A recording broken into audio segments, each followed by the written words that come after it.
योग विभाग, Jindal nature cure संस्थान, बेंगलोर प्राणायाम की साधना में आपका हार्दिक स्वागत करता है।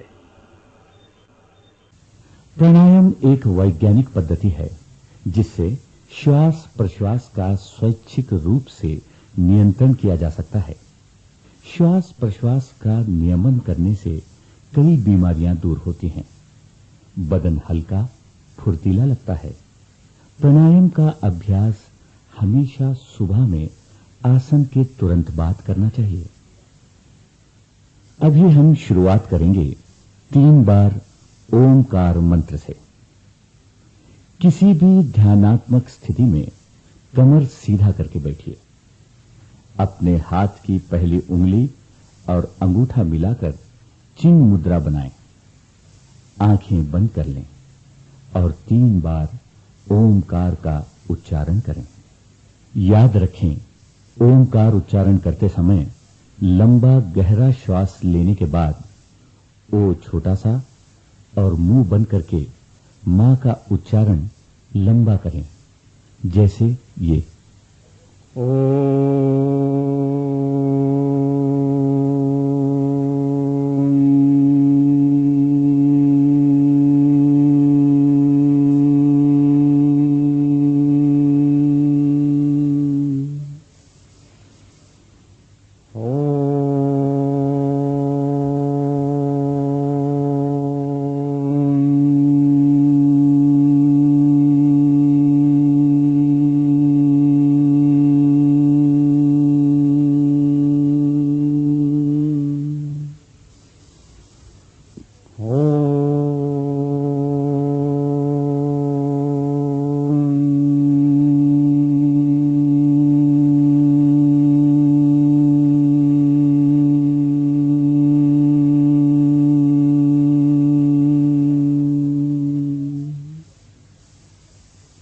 अति सुंदर शांत वातावरण।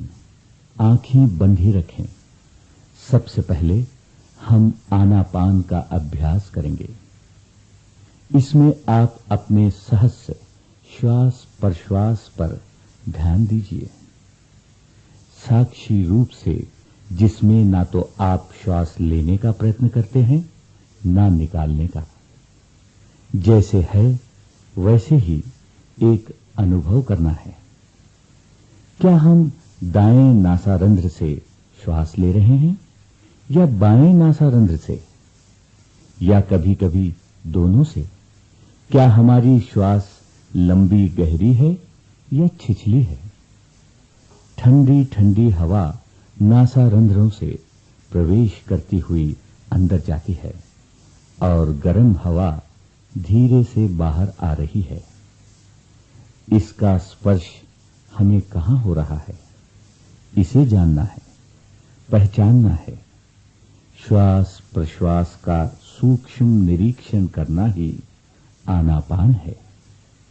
अब हम श्वास प्रश्वास के साथ साथ पेट की गति पर भी ध्यान देंगे। जैसे श्वास लेते हैं पेट बाहर आता है और श्वास निकालते समय पेट अंदर चले जाता है। लेकिन अगर ऐसा नहीं हो रहा है तो जानबूझकर श्वास निकालें और साथ में पेट को अंदर खींचें। फिर श्वास लेते हुए पेट को बाहर उभारें। इसी तरह श्वास का लेना और पेट का बाहर आना और श्वास का निकालना और पेट का अंदर जाना एक साथ होना चाहिए। इसे हम सुख प्राणायाम कहते हैं। सुख प्राणायाम ध्यान की एक अवस्था है। जब भी आपको लगे आप तनाव में हैं, सुख प्राणायाम का अभ्यास कीजिए। इससे मन को शांति मिलती है। चंचल मन स्थिर होता है। आप शांति के सागर में डूब जाते हैं। आपके बदन के अंदर और बाहर रोम रोम में स्थिरता एवं शांति का अनुभव होता है। आपका शरीर और मन पूर्ण आराम की स्थिति में है, ऐसा अनुभव हो रहा है। आगामी प्राणायाम करने से पहले आनापान और सुख प्राणायाम का अभ्यास करना बहुत ही आवश्यक है।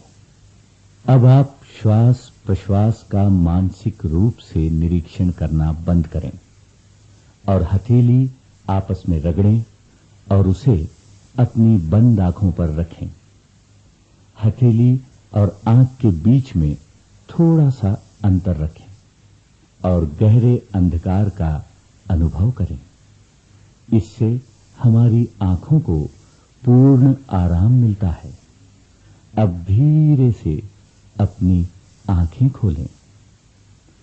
आनापान एवं सुख प्राणायाम के अभ्यास से कुछ समय में हमारा मन शांत हो जाता है।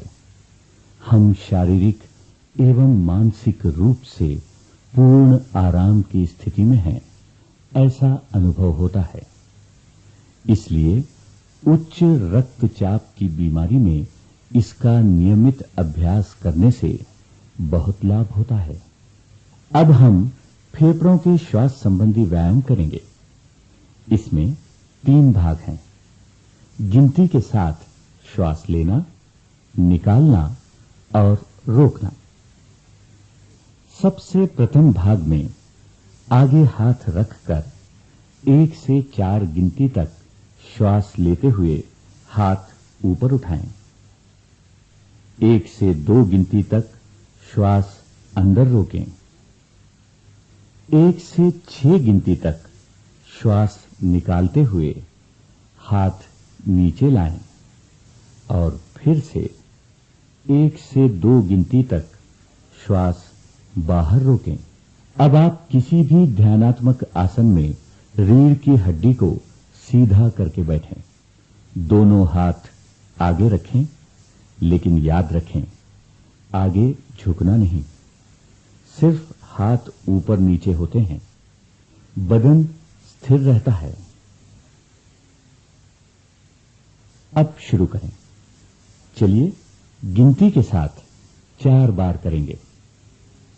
श्वास लीजिए, 1 2 3 4। श्वास अंदर रोकें, 1 2। श्वास निकालें, 1 2 3 4 5 6। श्वास बाहर रोकें, 1 2। श्वास लीजिए, 1 2 3 4। श्वास अंदर रोकें, 1 2। श्वास निकालें, 1 2 3 4 5 6। श्वास बाहर रोकें, 1 2। श्वास लीजिए, 1 2 3 4। श्वास अंदर रोकें, 1 2। श्वास निकालें, 1 2 3 4 5 6। श्वास बाहर रोकें, 1 2। श्वास लीजिए, 1 2 3 4। श्वास अंदर रोकें, 1 2। श्वास निकालें, 1 2 3 4 5 6। श्वास बाहर रोकें, 1 2। अब आप दूसरे भाग में दोनों हाथ सिर के ऊपर नमस्कार मुद्रा में रखें।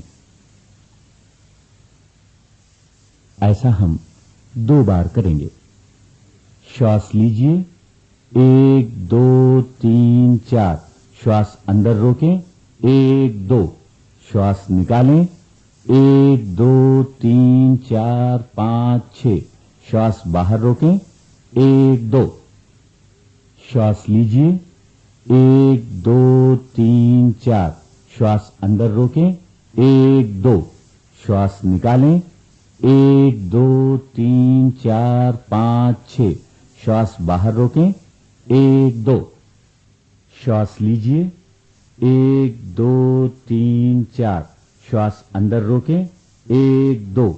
श्वास निकालें, 1 2 3 4 5 6। श्वास बाहर रोकें, 1 2। हाथ वापस लाएं। फिर से हाथ सिर के ऊपर नमस्कार मुद्रा में रखें। श्वास लीजिए, 1 2 3 4। श्वास अंदर रोकें, 1 2। श्वास निकालें, 1 2 3 4 5 6। श्वास बाहर रोकें, 1 2। श्वास लीजिए, 1 2 3 4। श्वास अंदर रोकें, 1 2, श्वास निकालें, 1 2 3 4 5 6, श्वास बाहर रोकें, 1 2। हाथ वापस लाएं। अब तीसरे भाग में दोनों हाथ गर्दन के पीछे, हथेली एक दूसरे से विपरीत और दोनों हाथ नीचे की ओर दबा के दोनों कोहनियां पास में लाने का प्रयत्न करें। श्वास लीजिए, 1 2 3 4, श्वास अंदर रोकें, 1 2, श्वास निकालें, 1 2 3 4 5 6, श्वास बाहर रोकें, 1 2।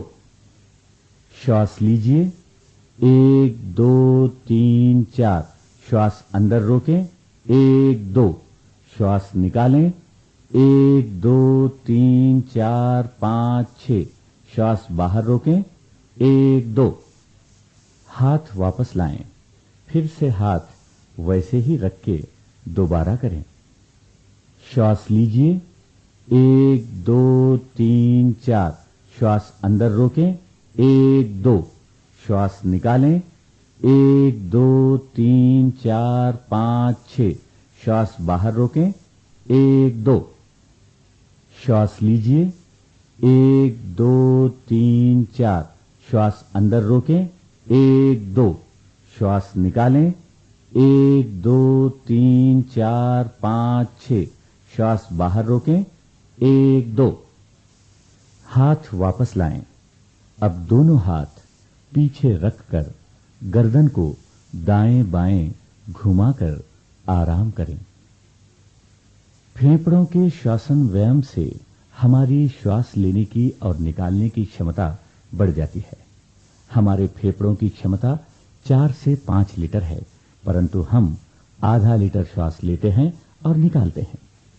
फेफड़ों का श्वसन व्यायाम नियमित करने से हमारी श्वास लेने की और निकालने की क्षमता आधा लीटर से 1 लीटर और उससे भी अधिक बढ़ती है। अब हम करेंगे कपालभाति। कपालभाति का मतलब होता है जोर जोर से नाक से श्वास को बाहर छोड़ना। उसी समय पेट थोड़ा अंदर जाना चाहिए। याद रखें, श्वास छोड़ते समय मुंह बंद रखना चाहिए और कंधे ऊपर नीचे नहीं होना चाहिए। चेहरा तनाव मुक्त रखें। इसको कैसे किया जाता है, चलिए एक बार ध्यान देते हैं।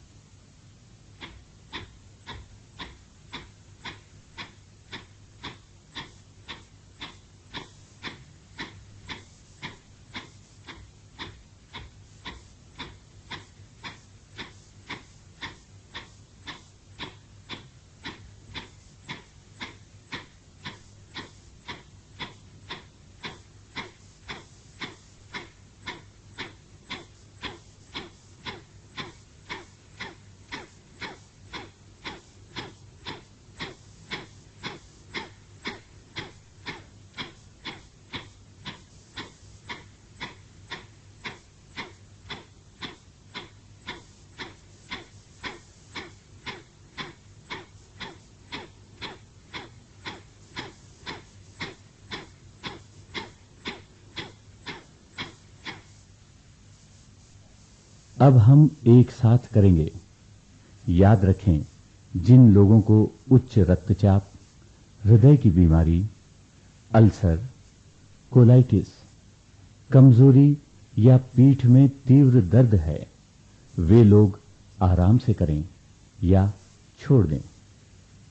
अब वापस आएं। हमेशा धीरे धीरे करने का प्रयत्न करें। थक जाएं तो रुक जाएं और फिर से करें। ऐसा बार बार कर सकते हैं। अब फिर से शुरू करेंगे।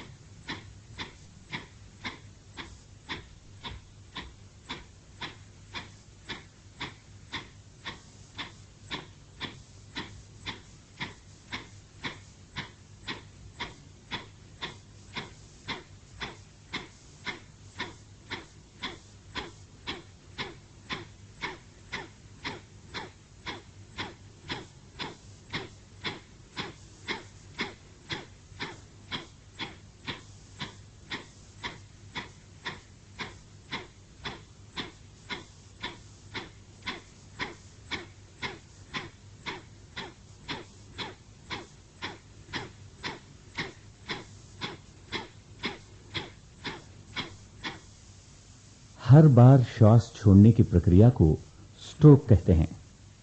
1 मिनट में 120 स्ट्रोक किया जा सकता है, लेकिन शुरुआत में आपको 60 और 80 स्ट्रोक करने का प्रयत्न करना है। अब वापस आएं, थोड़ा सा आराम करें। कपालभाति एक क्रिया है जिसके नियमित अभ्यास से हमारे फेफड़े साफ होते हैं। साथ में पेट का अंदर जाना बाहर आना, ऐसा बार बार होने से पेट के आंतरिक अवयवों की अच्छी सी मालिश हो जाती है। परिणाम स्वरूप पाचन तंत्र में सुधार होता है और पाचन शक्ति बढ़ती है। पेट की चर्बी कम होती है। पेट की मांसपेशियां मजबूत होती हैं। पेट संबंधी बीमारियों को दूर करने में सहायता भी मिलती है। कपालभाति करने से आपके फेफड़े प्राणवायु से भर गए। अब हम भस्त्रिका का अभ्यास करके अपने बदन को गर्म करेंगे। याद रखें, भस्त्रिका में श्वास लेना और छोड़ना दोनों होता है। यहां थोड़ा सा श्वास निकालते हैं और थोड़ा सा श्वास लेते हैं। कैसे करते हैं, एक बार ध्यान दें।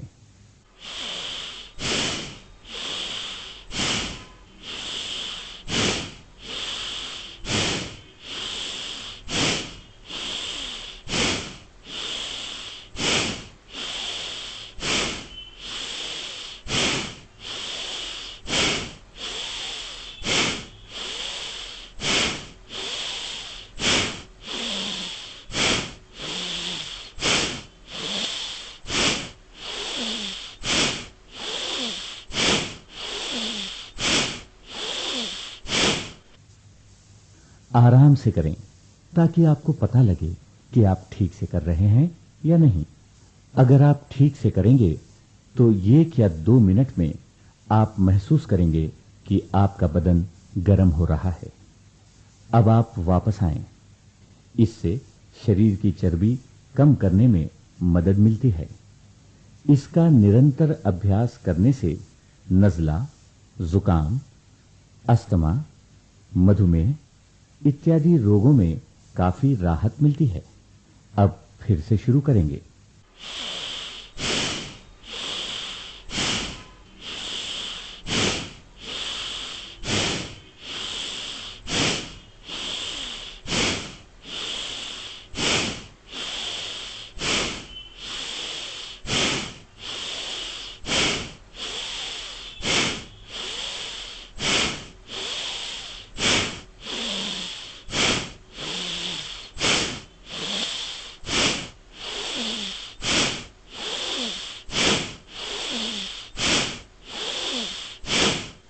प्राणायाम करते समय कमर से सीधा बैठने की कोशिश कीजिए। हमेशा धीरे धीरे करने का प्रयत्न करें। नियमित अभ्यास से अपने आप गति बढ़ जाती है। अब आप वापस आएं और थोड़ी देर आंखें बंद करके आराम का अनुभव करें। कपालभाति और भस्त्रिका दोनों में श्वास प्रश्वास तेजी से होता है, इसलिए कुछ देर तक आंखें बंद करके बैठे रहने से श्वास प्रश्वास की गति सामान्य हो जाती है। अब आपका श्वास प्रश्वास सामान्य है, ऐसा समझ के हम अनुलोम विलोम, जो प्राणायाम में सबसे उत्तम माना जाता है, उसका अभ्यास करेंगे। अनुलोम विलोम में श्वास प्रश्वास सामान्य रूप से लंबा गहरा लेना और छोड़ना है, और लेने के बाद श्वास को रोकना भी है।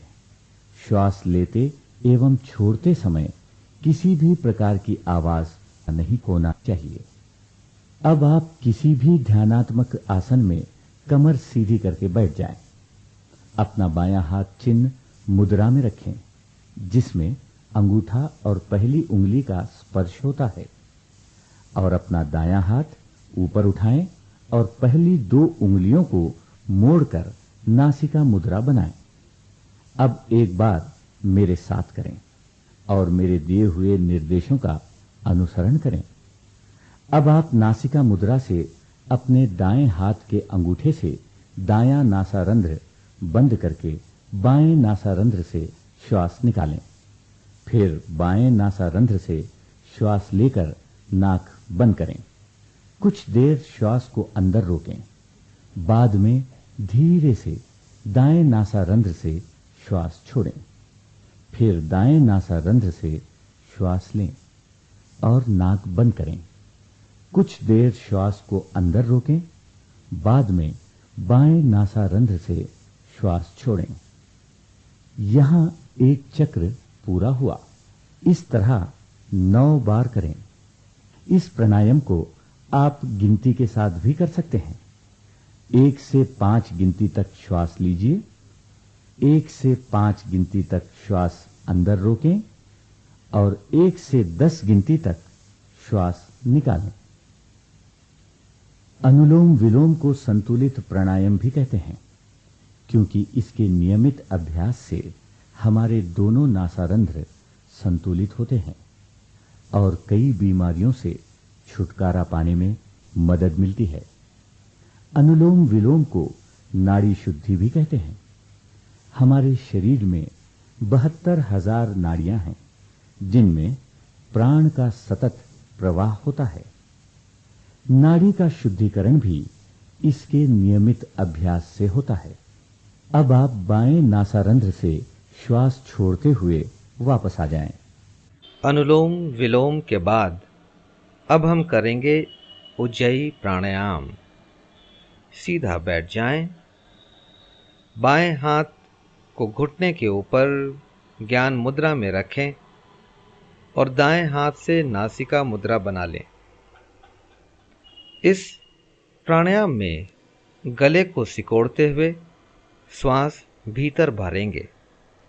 जब गले का आकुंचन करेंगे और श्वास अंदर लेंगे, तब एक ध्वनि उत्पन्न होगी जो इस प्रकार की होगी।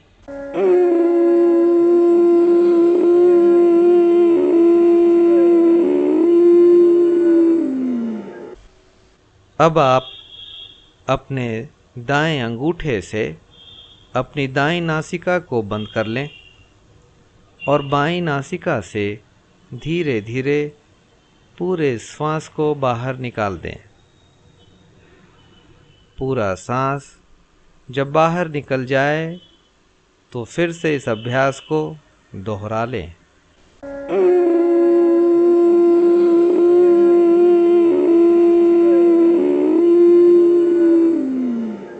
आखिर में हम भ्रमरी प्राणायाम का अभ्यास करेंगे।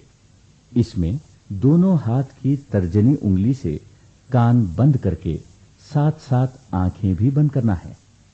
अब लंबा गहरा श्वास लेके श्वास निकालते समय गले से भ्रमरी जैसी गुनगुनाहट सी आवाज करेंगे। प्रत्येक समय श्वास लेके छोड़ते समय आवाज करेंगे। कम से कम 5 बार करें।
अब आप वापस आ जाएं और अपनी आंखें बंद ही रखें।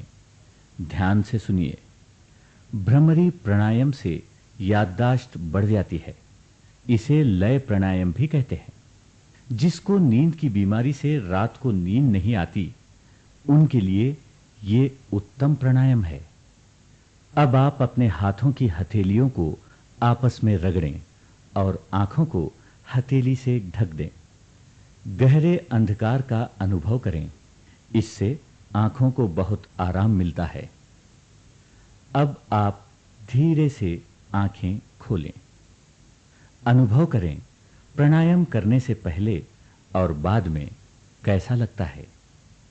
नियमित रूप से अभ्यास करने से श्वास प्रश्वास की गति कम होती है, बीमारियों से छुटकारा मिलता है, आयु लंबी होती है, बदन हल्का सा लगता है, शरीर में एक नई शक्ति, स्फूर्ति और ताजगी का अनुभव होता है, मन आनंदमय होता है। इसके साथ प्राणायाम की साधना संपन्न होती है। धन्यवाद।